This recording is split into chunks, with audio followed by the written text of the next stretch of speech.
ਲੋਕਾਂ ਨੂੰ ਦਿੱਕਤ ਜਿਹੜੀ ਹੈਗੀ ਆ ਬਿਜਲੀ ਕਰਕੇ ਤਾਂ ਬਹੁਤ ਜ਼ਿਆਦਾ ਦਿੱਕਤ ਹੈ। ਹੁਣ ਐਡੇ ਐਡੇ ਕੱਟ ਲੱਗਦੇ ਨੇ, ਇਨਵਰਟਰ ਵੀ ਕਿੰਨਾ ਚਿਰ ਚੱਲਣਗੇ, ਬੱਚੇ ਨੇ ਤੜਫੀ ਜਾਂਦੇ ਨੇ ਪਏ। ਹੁਣ ਤੁਸੀਂ ਲਾ ਲਓ ਆਲਾ ਕਿੰਨਾ ਚਿਰ ਕੀ ਹੱਥ ਪੈਰ ਮਾਰੂਗਾ। ਇੰਨਾ ਜ਼ਿਆਦਾ ਪ੍ਰਸ਼ਾਸਨ ਦਾ ਬੁਰਾ ਹਾਲ ਹੈ ਯਾਰ, ਪਤਾ ਨਹੀਂ ਕਿੱਧਰ ਨੂੰ। 24 ਘੰਟੇ ਦੇ ਵਿੱਚ ਆਹ ਦੇਖ ਲਓ ਵੀਰੇ, ਕੱਟੀ ਹੈ ਹੁਣ ਸਵੇਰ ਦੇ। ਲੋਕ ਆਉਂਦੇ ਨੇ, ਕਿਸੇ ਦਾ ਕੰਮ ਕਰ, ਸਾਰੇ ਕੰਮ ਕਰ ਠੱਪ ਪਏ ਨੇ। ਕੀ ਕਰ ਸਕਦਾ ਬੰਦਾ ਵੀ? ਪਤਾ ਨਹੀਂ ਸਰਕਾਰ ਕਿੱਥੇ ਲੁਕ ਰਹੀ ਹੈ, ਵੀ ਗੌਰ ਕਰਨੀ ਚਾਹੀਦੀ ਹੈ। ਮਸ਼ੀਨਾਂ ਸਭ ਕੁਛ ਹੀ ਬੰਦ ਪਿਆ। ਕੋਈ ਕਿਸੇ ਦਾ, ਸਾਡਾ ਲੈਬੋਰਟਰੀ ਦਾ ਕੰਮ ਹੈ, ਟੈਸਟ ਟੂਸਟ ਕਰਨਾ ਕਿਸੇ ਦਾ। ਹੁਣ ਕਿੰਨੇ ਚਿਰ ਇਨਵਰਟਰ 'ਤੇ ਸੀਟੀਆਂ ਮਾਰੇ ਜਾਂਦੇ ਨੇ ਹੈ। ਮਸ਼ੀਨਾਂ ਇੰਨੀਆਂ ਮਹਿੰਗੀਆਂ ਮਸ਼ੀਨਾਂ ਆਉਂਦੀਆਂ ਨੇ, ਕੱਟ ਦੇ ਵਿੱਚ ਕੋਈ ਚੀਜ਼ ਖਰਾਬ ਹੋ ਗਈ, ਸਾਡਾ ਤਾਂ ਲੱਖਾਂ ਨੁਕਸਾਨ ਹੋ ਜਾਊਗਾ। ਬਿਜਲੀ ਤਾਂ ਕਹਿੰਦੇ ਹੁਣ ਖਤਮੇ ਕਰਕੇ, ਸਾਡੇ ਤਾਂ ਵਿਹੜੇ 'ਚ ਬਿਜਲੀ ਕੀ, ਸਾਡੇ ਗਲੀ ਗਵਾਂਢ ਦੇ ਇਨਵੈਟਰਾਂ ਦਾ ਵੀ ਔਖਾ ਹੋਇਆ ਪਿਆ। ਕਿਸੇ ਦੇ ਇਨਵੈਟਰ 'ਚ ਵੀ ਲਾਈਟ ਨਹੀਂ ਰਹਿੰਦੀ। ਹੁਣ ਜਵਾਕ ਇਹਨਾਂ ਨਾਲ ਰੋਂਦੇ ਨੇ, ਮੱਛਰ ਲੜਦੇ ਨੇ, ਬੁਖਾਰ ਚੜਿਆ ਪਿਆ। ਡਾਕਟਰਾਂ ਦੇ ਤੀਜੇ ਦਿਨ ਆਥਣ ਤੜਕੇ 2-2 ਟਾਈਮ ਅਸੀਂ ਦਵਾਈ ਲੈ ਕੇ ਆਉਂਦੇ ਹਾਂ, ਮੱਛਰ ਲੜਦੇ ਨੇ। ਹੁਣ ਜਾਈਏ ਕਿੱਥੇ? ਜੇ ਲਾਈਟ ਆਵੇ ਕਿਸੇ ਟਾਈਮ ਤਾਂ ਆਵੇ, ਰਾਤ ਨੂੰ ਤਾਂ ਜ਼ਰੂਰੀ ਹੈ ਨਾ। ਦਿਨੇ ਵੀ ਨਹੀਂ ਆਉਂਦੀ। ਰਾਤ ਨੂੰ ਜਦੋਂ ਰੋਟੀ ਖਾਣ ਦਾ ਟਾਈਮ ਆ ਉਦੋਂ ਲਾਈਟ ਭੱਗ ਗਈ। ਉਦੋਂ ਬਾਅਦ ਜਦੋਂ ਰੋਟੀ ਪਕਾਉਂਦੇ ਆ ਉਦੋਂ ਮੱਛਰਾਂ 'ਚ ਉੱਥੇ ਰਸੋਈਆਂ 'ਚ ਨਹੀਂ ਖੜਿਆ ਜਾਂਦਾ। ਹੋਰ ਅਸੀਂ ਕੀ ਉਹਦਾ ਗੁਣ ਗਾਈਏ ਬਿਜਲੀ ਵਾਲਿਆਂ ਦਾ, ਵੀ ਇਹਨਾਂ ਦਾ ਧੰਨਵਾਦ ਕਰੀਏ ਕਿ ਇਹਨਾਂ ਨੂੰ ਅਸੀਂ ਗਾਲਾਂ ਦਈਏ? ਕੁਛ ਨਹੀਂ ਕਹਿ ਸਕਦੇ। ਵੀ ਸਾਨੂੰ ਲਾਈਟ ਵੀ ਚਾਹੀਦੀ ਹੈ, ਪਾਣੀ ਵੀ ਚਾਹੀਦਾ। ਵੋਟਾਂ ਲੈਣੀਆਂ ਨੇ, ਅਸੀਂ ਫਿਰ ਵੋਟਾਂ ਵੀ ਪਾ ਸਕਦੇ ਨੇ। ਅਸੀਂ ਕਿਸੇ ਨੂੰ ਵੋਟਾਂ ਨਹੀਂ ਪਾਣੀਆਂ। ਹੁਣ ਸਾਡੇ ਹੱਥ ਖੜੇ ਨੇ। ਲਹਿਰੇ ਗਾਗੇ ਦੇ ਵਿੱਚ ਕੀ ਪੂਰੇ ਪੰਜਾਬ ਦੀ ਗੱਲ ਕਰੀਏ ਤਾਂ ਜਿੰਨੇ ਵੀ ਸਰਕਾਰੀ ਆਫਿਸਾਂ ਦੇ ਵਿੱਚ ਕੰਮ ਹੈ, ਸਾਰੇ ਤਾਂ ਉਹ ਸਫਰ ਹੋ ਰਹੇ ਆ। ਉਹਨਾਂ ਨੂੰ ਬੜੀਆਂ ਦਿੱਕਤਾਂ ਆ ਰਹੀਆਂ, ਕਿਉਂਕਿ ਪਹਿਲਾਂ ਤਾਂ ਮੁਲਾਜ਼ਮ ਵੈਸੇ ਹੀ ਕੰਮ ਕਰਕੇ ਰਾਜੀ ਨਹੀਂ। ਜੇ ਹੁਣ ਮਤਲਬ ਕੰਮ ਕਰਨ ਦੀ ਕੋਈ ਇੱਛਾ ਰੱਖਦਾ ਵੀ ਹੈ ਤਾਂ ਉਹਨਾਂ ਕੋਲੇ ਅੱਜ ਇੱਕ ਬਹਾਨਾ ਹੋ ਗਿਆ ਕਿ ਜੀ ਲਾਈਟ नहीं हैगी। जितना भी कंप्यूटराइज काम है वो भी उसके ऊपर डिपेंड करता है बिजली के ऊपर, क्योंकि कंप्यूटर ने नहीं चलेंगे तो काम नहीं होगा। इसी प्रकार बैंकों में चले जाओ, वहाँ भी काम नहीं हो रहा। उनके पास भी यही बहाना है कि ये लाइट नहीं है। अगर किसी ने बैलेंस चेक करवाना है, अपना पासबुक कंप्लीट करानी है, उसके लिए भी यही बहाने हैं। कहने का मतलब ये है कि अकेला लहरा गागा या किसी कस्बे का या किसी शहर का पर्टिकुलर नहीं है। इसके लिए पूरे पंजाब क्या हिंदुस्तान में आने वाले समय में वे पूरे हिंदुस्तान में गड़बड़ होगी लाइट की। इसकी समस्या पूरे हिंदुस्तान में चलेगी।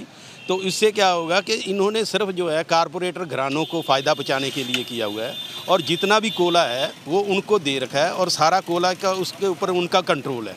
इसलिए मतलब बिजली का संकट सिर्फ पैदा किया गया है मोदी सरकार, सेंट्रल सरकार की तरफ से। तो ये मतलब लोगों की समस्या की तरफ कोई ध्यान नहीं है, इनका सिर्फ कारपोरेटरों की तरफ ध्यान है, और वो इसी काम में लगे हुए हैं। इसीलिए पूरे हिंदुस्तान में बिजली का संकट चलने वाला है। अभी तो पंजाब में थोड़ा थोड़ा कट लग रहा है, तो थोड़े दिनों में देखना पूरे हिंदुस्तान में ये काम चलेगा।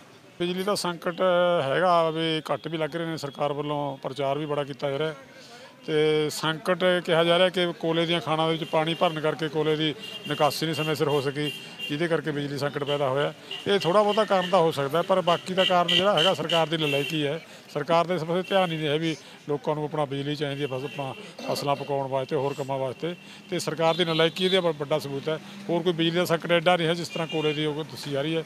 ਕੋਈ ਜਿਹੜੇ ਬਿਜਲੀ ਕੰਪਨੀ ਨੇ ਸਮਝੌਤੇ ਵਗੈਰਾ ਕਰੇ ਹੋਏ ਨੇ, ਉਹਨਾਂ ਦੀਆਂ ਸ਼ਰਤਾਂ ਨੇ ਜਿਹੜੀਆਂ, ਉਹਨਾਂ 'ਤੇ ਕੋਈ ਸਖਤੀ ਨਹੀਂ ਕਰਦੇ, ਉਹਦੇ ਕਰਕੇ ਵੀ ਵੱਡਾ ਕਾਰਨ ਹੈਗਾ। ਦੇਖੋ, ਸੰਯੁਕਤ ਮੋਰਚਾ ਸਾਡਾ ਚੱਲ ਰਿਹਾ ਪਹਿਲਾਂ ਉੱਥੇ ਪੰਜਾਬ ਲੈਵਲ 'ਤੇ ਕਿ ਦੇਸ਼ ਲੈਵਲ 'ਤੇ ਸਾਰੇ ਮੁੱਦੇ ਰੋਜ਼ਾਨੇ ਇਸ਼ੂ ਚੱਕੇ ਜਾਂਦੇ ਨੇ। ਉੱਪਰ ਸਾਰਾ ਬਿਜਲੀ ਦਾ ਇਸ਼ੂ ਉੱਥੇ ਬੋਲਦੇ ਨੇ ਜਿਹੜੇ ਪੰਜਾਬ ਦੇ ਸਾਡੇ ਨੁਮਾਇੰਦੇ ਨੇ, ਤੇ ਸਾਰੇ ਮਸਲੇ ਉੱਥੇ ਲੈਂਦੇ ਅਸੀਂ टच करते हैं। बिजली का संकट तो होना ही था, क्योंकि जब सरकार ने जो सरकारी थर्मल सी सरकारी बिजली पैदा करने वाली चीज़ां दियां उन्हां दा निजीकरण कर दिता गया, बंद कर दिते गए ने। हुण सारा कुछ जिहड़ा कारपोरेट घराणिਆਂ ਦੇ थर्मल ने ਉਹਨਾਂ ਦੇ ਹੱਥ 'ਚ ਦੇ ਦਿੱਤਾ ਗਿਆ ਹੈ। ਇਹ ਜਿੱਥੇ ਇਹ ਕੋਲੇ ਦੀ ਘਾਟ ਕਹੀ ਜਾ ਰਹੀ ਹੈ, ਉੱਥੇ ਅਸੀਂ ਇੱਕ ਹੋਰ ਵੀ ਹਿਸਾਬ ਲਾਉਂਦੇ ਹਾਂ ਵੀ ਇਹ ਜਿਹੜਾ ਦਿੱਲੀ ਅੰਦੋਲਨ ਚੱਲਦਾ ਹੈ ਉਹ ਤੋਂ ਧਿਆਨ ਭਟਕਾਉਣ ਦੇ ਵਾਸਤੇ ਇੱਕ ਨਕਲੀ ਬਿਜਲੀ ਸੰਕਟ ਖੜਾ ਕਰਕੇ ਉਹ ਸੰਘਰਸ਼ ਨੂੰ ਇੱਧਰ ਲੋਕਲ ਆਪਦੇ ਸਟੇਟਾਂ 'ਚ ਲੜਨ ਲਈ ਮਜਬੂਰ ਕਰਨ ਵਾਸਤੇ ਕਿਸਾਨਾਂ ਨੂੰ ਉਹਦੀ ਇਹ ਵੀ ਚਾਲ ਹੈ ਇੱਕ। ਕਿਉਂਕਿ ਹੁਣ ਲਾਸਟ ਪਾਣੀ ਹੈ ਝੋਨੇ ਨੂੰ, ਲਾਸਟ ਪਾਣੀ ਦੇ ਕਿੰਨਾ ਕੁ ਬਿਜਲੀ ਖਪਤ ਹੋਣੀ ਸੀ। ਹੋਰਾਂ ਸੈਕਟਰਾਂ 'ਚ ਰੋਕ ਕੇ ਬਿਜਲੀ ਖੇਤੀਬਾੜੀ ਨੂੰ ਦਿੰਦੇ, ਇੱਕ ਇੱਕ ਪਾਣੀ ਲਾ ਕੇ ਤੇ कहाँ बढ़ने वाले हो जाएंगे। जो हमारा संयुक्त किसान मोर्चा है, दिल्ली में बैठी हुई साड़ी लीडरशिप है, वो किसानों के सभी मुद्दों पर विचार करती है। अगर वहाँ लगा भी गंभीरता से इस लड़ना चाहिए, कोई सद्दा आएगा, हम पंजाब में हरियाणा में उसको लागू करेंगे। बिजली के कट तो इन्ने लंबे करते जी, पिंड 'ਚ ਜਾ ਕੇ ਵੇਖੋ बुखार वाले आदमी बीबियाँ ਜਾਪੇ 'ਚ ਬੀਬੀਆਂ ਪਈਆਂ ਨੇ, ਕੋਈ ਟਾਈਮ ਹੀ ਨਹੀਂ ਹੈਗਾ। ਤੁਸੀਂ ਕੱਟ ਹਵਾ ਬਾਰੇ ਤਾਂ ਛੱਡੋ, ਪੱਖਿਆਂ ਬਾਰੇ ਛੱਡੋ, ਪਾਣੀ ਭਰਨ ਦੀਆਂ ਟੈਂਕੀਆਂ ਤੱਕ ਪਾਣੀ ਨਹੀਂ ਮਿਲ ਰਿਹਾ ਸਾਨੂੰ। ਜੇ ਮੋਟਰਾਂ ਦੀ ਸਪਲਾਈ ਹੈ, ਕੱਲ ਚੋਟੀਆਂ ਹੀ ਧਰਨਾ ਵੀ ਦਿੱਤਾ, ਐਸਡੀਓ ਸਾਹਿਬ ਨੇ ਸਾਨੂੰ ਵਿਸ਼ਵਾਸ ਦਵਾਇਆ, ਪਰ ਵਿਸ਼ਵਾਸ ਤੇ ਪੂਰੇ ਨਹੀਂ ਉਤਰੇ। ਜਦੋਂ ਕਹਿੰਦੇ ਸੀ ਵੀ 48 ਘੰਟੇ 10 ਘੰਟੇ ਲਾਈਟ ਜ਼ਰੂਰੀ ਦੇਵਾਂਗੇ, ਉਹ ਹੁੰਦਾ ਕਿ 1.5 ਘੰਟਾ ਲਾਈਟ ਆਉਂਦੀ ਹੈ, ਕਿੱਲੇ ਦੇ ਵਿੱਚ 2 ਕਨਾਲਾਂ ਪੀਸਦੀਆਂ ਨੇ, ਲਾਈਟ ਗੁੱਲ ਹੋ ਜਾਂਦੀ ਹੈ। ਬਾਕੀ ਪਿੰਡ ਦੇ ਵਿੱਚ ਸਪਲਾਈ ਇਹੋ ਜਿਹਾ ਮੰਦਾ ਹਾਲ ਹੈ, ਸਵੇਰ ਤੋਂ ਲੈ ਕੇ ਸ਼ਾਮ ਤੱਕ ਲਾਈਟ ਨਹੀਂ ਆਉਂਦੀ। ਜਦੋਂ 12 ਵੱਜ ਜਾਂਦੇ ਨੇ ਰਾਤ ਦੇ, ਪਿੰਡ ਕਾਲੀ ਦੀ ਸਥਿਤੀ, ਸਾਡੇ ਚੋਟੀਆਂ ਗ੍ਰਿਡ ਦੀ ਸਥਿਤੀ, ਸ਼ਹਿਰਾਂ ਦੀ ਸਥਿਤੀ, ਰਾਤ ਨੂੰ ਅਸੀਂ 12 ਵਜੇ ਲਾਈਟ ਦਾ ਕਰਨਾ ਵੀ ਕੀ ਹੈ। ਉਹੀ ਲਾਈਟ ਸਾਨੂੰ 5 ਵਜੇ ਤੋਂ ਲੈ ਕੇ ਰਾਤ ਨੂੰ 10 ਵਜੇ ਤੱਕ ਦਿੱਤੀ ਜਾਵੇ, ਜੋ ਕਿ ਅਸੀਂ ਆਪਣਾ ਅੰਨ ਪਾਣੀ ਖੇਤ 'ਚੋਂ ਕੰਮ ਕਰਕੇ 5 ਵਜੇ ਨਹਾ ਸਕੀਏ। ਸਾਨੂੰ ਤਾਂ ਇਹਨਾਂ ਨੇ ਦੁਰਸਤ ਕਰ ਦਿੱਤਾ ਹੈ, ਨਾ ਬਾਹਰਲੀਆਂ ਮੋਟਰਾਂ ਦੇ ਪਾਣੀ, ਨਾ ਸਾਨੂੰ ਘਰੇ ਪਾਣੀ, ਤੇ ਇਦੋਂ ਸਾਡਾ ਬੁਰਾ ਹਾਲ ਹੋਰ ਕੀ ਕਰ ਸਕਦੀ ਹੈ ਸਰਕਾਰ। ਅੱਜ ਸਰਕਾਰ ਵਾਅਦੇ ਵੱਡੇ ਕਰਦੀ ਹੈ, ਅਸੀਂ ਵੀ ਤੁਹਾਡੇ ਵਾਅਦੇ ਪੂਰੇ ਕਰਾਂਗੇ। ਸਾਨੂੰ ਜਿਹੜੀ ਪਹਿਲੋਂ ਸਪਲਾਈ ਮਿਲਦੀ ਸੀ ਉਹ ਵੀ ਸਪਲਾਈ ਨਹੀਂ ਮਿਲਦੀ। ਦੂਜੇ ਪਾਸੇ ਸਾਡੀ ਲਾਈਟ ਪ੍ਰਾਈਵੇਟ ਘਰਾਣਿਆਂ ਨੂੰ ਦੇ ਕੇ, ਉਹਨਾਂ ਨਾਲ ਐਗਰੀਮੈਂਟ ਕਰਕੇ ਇਹ ਅੱਜ ਕੋਲੇ ਦਾ ਬਹਾਨਾ ਬਣਾਉਂਦੇ ਨੇ। ਜਦੋਂ ਅਸੀਂ ਰੇਲਾਂ ਬੰਦ ਕੀਤੀਆਂ ਹਨ, ਲਗਾਤਾਰ 2 ਮਹੀਨੇ ਤੋਂ ਵੱਧ ਗੱਡੀਆਂ ਬੰਦ ਰਹੀਆਂ, ਉਦੋਂ ਤਾਂ ਕੋਲਾ ਮੁੱਕਿਆ ਨਹੀਂ। ਅੱਜ ਰੇਲ ਗੱਡੀਆਂ ਵੀ ਚੱਲ ਰਹੀਆਂ ਨੇ। ਅੱਜ ਕਿਹੜੇ ਬਹਾਨੇ ਨਾਲ ਕਹਿ ਰਹੇ ਨੇ ਵੀ ਅੱਜ ਕੋਲਾ ਮੁੱਕ ਗਿਆ। ਪ੍ਰਾਈਵੇਟ ਵੱਡੇ एग्रीमेंट कर देने। भाई बहुत बड़ी समस्या बन गई है अब ये बनाई इन सरकारों ने है, क्योंकि हम खेती वाला आदमी हैं, हम खेत का तो देख सकता है। ये टेंडर डालना है, कोला लाना है, ये तो हमारा जो प्रशासन होता है, सीएम साहब होते हैं, उनका काम होता है। अब जो हमारे पंजाब के नए सीएम आए हैं वो तो अभी शादी में मसरूफ़ हैं, उनके बेटे की शादी है, सभी मंत्री अमला फैला सभी उनका वहाँ पे है, किसी को किसान की याद नहीं है। आज भी किसान का क्या हालत है। इसके बाद जहाँ पे हम लहरा में जब आते हैं, ऑनलाइन काम है, फर्दों वगैरह का कुछ चलता है इनका कि उस हिसाब से पेमेंट आएगी, वो भी बिजली से होता है, वो भी नहीं होता।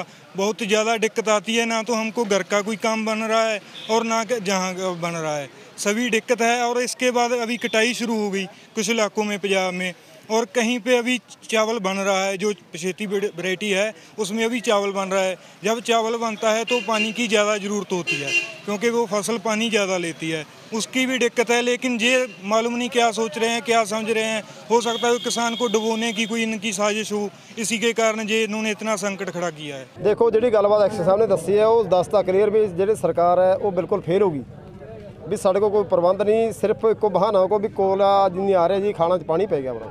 जो कोई प्रबंध पहला करने होंगे ने सरकार ने, एक्शन साहब के बेचारे बस की गल है बना, क्योंकि ये गड्डी का ड्राइवर कोई होर है, गड्डी चलाना कोई होर है, गड्डी का ड्राइवर कोई होर है। इस करके जो जनता है उही कारपोरेट घराना जोड़ा अपना पीसना पीस रहे असीं लगातार लड़ते हैं, उही लड़ाई उही है भी जे कारपोरेट घराने नूं साडा पावर प्लांट बेचे गए, नवे लाए गए उन्होंने, तो अज एड्डी वड्डी मार पै रही है। ये जो समझो लाइट बिजली कितनी मिल रही है खेतों के वास्ते लाइट जी रात वाली समझ लो जीरो है जी। दिने जी सोलो प्लांट कहते चल के आती है, दिने किते 5 घंटे किते 4 घंटे इदा आ रही है, पूरी लाइट नहीं मिलती। झोने नुकसान है, बड़ा नुकसान है झोने नूं, कणक भी नहीं बिजती साडी मतलब, क्योंकि कणक ने इसे बनना बिजना है, वो कणक भी नहीं बिजनी साडी। देखो ये इन्हां दी आप च राजनीतिक लोगों दी गल्लां ने, ये लोगों को गुमराह करके जो राजगद्दी ते बैठे ने उस राजगद्दी चला रहे, एक दूजे के विरुद्ध दूसरे लाई जाते हैं। काम कोई ना सेंटर सरकार कर रही है ना पंजाब सरकार कर रही है, ये गल्लां सारियां इन्हां दे आप च ही लोगों को भब्बल भूसे पा के जी राजगद्दी जी अपनी लगातार करी जाते हैं। बादल साहब कहते सी असीं पाकिस्तान नूं बिजली बेचांगे, तुसीं हालात देखो पंजाब दा की बनाए गए ने, उही फ्री वाला जुमला होना। मतलब भी जो लाइट नहीं मिलती असीं फ्री दा करना की है, असीं पैसे दिंदे आ सानूं लाइट दा दिओ ना कम से कम। हुण लाइट क्यों तरस रहे सारे, ਅਸੀਂ ਪੈਸਾ ਨਾਲ ਲੈਣ ਨੂੰ ਤਿਆਰ ਹਾਂ ਵੀ ਉਹ ਫ੍ਰੀ ਕਿੱਥੋਂ ਆਊਗੀ ਲਾਈਟ, ਜਾਂ ਲਾਈਟ ਤਾਂ ਹੈ ਨਹੀਂ ਇਹਨਾਂ ਕੋਲ। ਧਰਨਾ ਦੇਖੋ ਦੁਖੀ ਹੋ ਕੇ ਲਾਇਆ ਜੀ ਕਿਹਦਾ ਕਰਨਾ, ਘਰ ਛੱਡਣ ਨੂੰ ਆਪਦੇ ਕੰਮ, ਫਸਲਾਂ ਸੁੱਕ ਰਹੀਆਂ ਨੇ ਇਸ ਕਰਕੇ ਲਾਇਆ ਸੀਗਾ। ਦੇਖੋ ਬੇਨਤੀ ਕਰੀਏ ਪਹਿਲਾਂ ਤਾਂ, ਉਦੋਂ ਬਾਅਦ ਜਿਵੇਂ ਜਥੇਬੰਦੀ ਸੁਣਿਆ ਵੀ ਪਟਿਆਲੇ ਬੈਠੇ ਨੇ ਆਪਣੇ ਉਰਾਂ ਜਥੇਬੰਦੀ ਦੇ ਨੁਮਾਇੰਦੇ, ਉਹ ਕੋਈ ਕਾਲ ਦੇਣਗੇ ਫਿਰ ਆਪਾਂ ਉਸ ਹਿਸਾਬ ਨਾਲ ਗ੍ਰਿਡ ਵੀ ਕਰਾਂਗੇ, ਜਾਂ ਜਿਵੇਂ ਵੀ ਉੱਥੋਂ ਕਾਲ ਆਊ ਉਸ ਹਿਸਾਬ ਨਾਲ ਆਪਣੀ ਜਥੇਬੰਦੀ ਆਪਦੇ ਪੂਰੇ ਉੱਤੇ ਚੱਲਦੀ ਆ ਅਸੂਲਾਂ ਤੇ, ਉਸ ਹਿਸਾਬ ਨਾਲ ਚੱਲਾਂਗੇ। ਦੇਖੋ ਇਹ ਵੀ ਆਪਣੇ ਭਾਈਏ ਨੇ, ਆਪਾਂ ਨੂੰ ਇਹਨੇ ਆਪਣੀ ਮਜਬੂਰੀ ਦੱਸਦੀ, ਮੇਰੇ ਹੱਥ ਬਸ ਨਹੀਂ ਹੈਗਾ ਕੁਛ ਵੀ ਉੱਪਰਲੇ ਉਹੀ ਕਾਰਪੋਰੇਟ ਘਰਾਣਿਆਂ ਦੇ ਹੱਥ ਹੈ ਸਾਰਾ ਕੁਛ। ਹੁਣ ਤਾਂ ਸਾਡੀ ਲੜਾਈ ਪਹਿਲੀ ਕਾਰਪੋਰੇਟ ਘਰਾਣਿਆਂ ਨਾਲ, ਹੁਣ ਦੇਖਦੇ ਹਾਂ ਫਿਰ ਜਥੇਬੰਦੀ ਦਾ ਕੀ ਆਰਡਰ ਹੈ ਜੀ।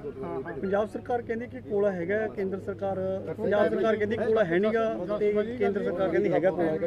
ਇਹਨਾਂ ਦੇ ਆਪ 'ਚ ਹੀ ਬਿਆਨ ਨਹੀਂ ਰਲਦੇ ਜੀ। ਇਹਨਾਂ ਦੇ ਪੱਲੇ ਨਾ ਤਾਂ ਪੰਜਾਬ ਸਰਕਾਰ ਦੇ ਪੱਲੇ ਕੁਛ ਹੈ, ਨਾ ਸੈਂਟਰ ਗਵਰਨਮੈਂਟ ਦੇ ਪੱਲੇ ਕੁਛ ਹੈ। ਇਹ ਤਾਂ ਕਾਰਪੋਰੇਟ ਘਰਾਣੇ ਨਹੀਂ, ਜਿਵੇਂ ਕਠਪੁਤਲੀਆਂ ਨੇ, ਜਿਵੇਂ ਉਹ ਇਹਨਾਂ ਨੂੰ ਨਚਾ ਰਹੇ ਨੇ, ਇਹ ਨੱਚ ਰਹੇ। ਹੁਣ ਕਿੰਨੀ ਕੁ ਦਿੱਕਤ ਆ ਜੇ ਬਿਜਲੀ? ਦਿੱਕਤ ਆ ਦੇਖੋ, ਲਾਸਟ ਪਾਣੀ ਚੱਲ ਰਹੇ ਨੇ ਜੀ। ਕਿਤੇ 2 ਘੰਟੇ ਆ ਗਈ, ਕਿਤੇ 3 ਆ ਗਈ।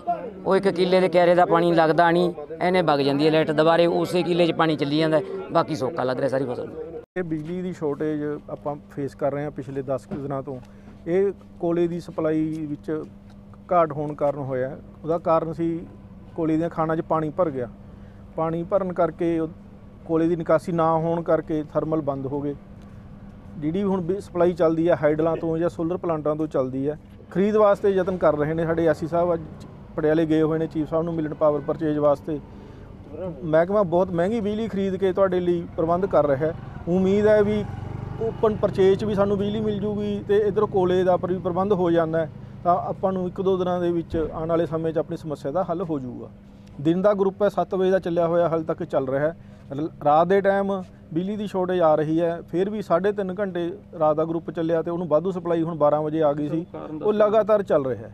ਦੱਸਿਆ ਨਾ ਜੀ, ਦਿਨੇ ਸਾਡੇ ਸੋਲਰ ਪਲਾਂਟ ਨੇ ਜਿਹੜੇ ਚੱਲ ਪੈਂਦੇ ਨੇ। ਜਿਉਂ ਸਵੇਰੇ 7 ਵਜੇ ਪ੍ਰੋਡਕਸ਼ਨ ਸਟਾਰਟ 'ਚ ਹੋ ਜਾਂਦੀ ਹੈ, 7 ਵਜੇ ਗਰੁੱਪ ਚੱਲਦਾ ਹੈ। ਉਸ ਤੋਂ ਬਾਅਦ ਲਗਾਤਾਰ ਜਦੋਂ ਸੋਲਰ ਦੀ ਬਿਜਲੀ ਮਿਲ ਰਹੀ ਹੈ, ਕੁਛ ਉਹਦਾ ਬਹੁਤ ਸਾਨੂੰ ਹੱਥ ਸਾਡੇ ਕੰਮ ਆਉਂਦਾ, ਉਹ ਬਹੁਤ ਹੈਲਪ ਕਰਦਾ ਸੋਲਰ ਦੇ ਜਿਹੜੀ ਪ੍ਰੋਡਕਸ਼ਨ ਆਉਂਦੀ ਹੈ। ਸ਼ਾਮ ਨੂੰ ਸੋਲਰ ਸੂਰਜ ਛਿਪਦਾ, ਸੋਲਰ ਬੰਦ ਹੋ ਜਾਂਦੇ ਨੇ। ਇਹ ਮਸਲਾ ਜਿਹੜਾ ਹੈਗਾ ਜੀ, ਇਹ ਕਦੋਂ ਤੱਕ ਹੱਲ ਹੋਣ ਦੀ ਉਮੀਦ ਹੈਗੀ ਹੈ? ਇਹ ਕੋਲੇ ਦੀ ਸਪਲਾਈ ਜਦੋਂ ਬਹਾਲ ਹੋ ਜਾਂਦੀ ਹੈ ਜੀ, ਨਾਲ ਦੀ ਨਾਲ ਇਹ ਪ੍ਰੋਡਕਸ਼ਨ ਚਾਲੂ ਹੋ ਜਾਣੀ ਹੈ। ਪਲਾਂਟ ਨਾਲ ਦੀ ਨਾਲ ਪੈਦਾਵਾਰ ਦੀ ਸਥਿਤੀ 'ਚ ਆ ਜਾਣਗੇ, ਬਿਜਲੀ ਬਹਾਲ ਹੋ ਜਾਣੀ, ਨੋਰਮਲ ਆ ਜਾਣੀ। ਇਹ ਜਿਹੜਾ ਇਸ ਦਾ ਹੱਲ ਕਰਨ ਦੇ ਲਈ ਇਹ ਉੱਪਰਲੇ ਲੈਵਲ ਤੇ ਹੀ ਹੱਲ ਹੋਣਾ ਹੈ ਜਾਂ ਤੁਹਾਡੇ ਹੱਥ ਦੇ ਵਿੱਚ ਕੁਝ ਹੈਗਾ ਜੀ ਵਾਧਾ ਘਾਟਾ ਕਰਕੇ ਤੁਸੀਂ ਸਪਲਾਈ ਦੇ ਸਕਦੇ ਹੈਗੇ ਹੋ? ਇਹ ਉੱਪਰਲੇ ਲੈਵਲ ਤੇ ਹੀ ਹੱਲ ਹੋਣਾ ਜੀ। ਉੱਪਰੋਂ ਬਿਜਲੀ ਦੀ ਪਰਚੇਜ ਦੇ ਪ੍ਰਯਤਨ ਕੀਤੇ ਜਾ ਰਹੇ ਨੇ। ਕੋਲੇ ਦੀ ਸਪਲਾਈ ਦੇ CM ਸਾਹਿਬ ਨੇ ਵੀ ਅੱਜ ਅਖਬਾਰ 'ਚ ਆਇਆ ਗਾ ਆਪਣਾ ਵੀ ਕੋਲੇ ਦੀ ਸਪਲਾਈ ਬਹਾਲੀ ਛੇਤੀ ਹੋਣ ਦੀ ਉਮੀਦ ਹੈ।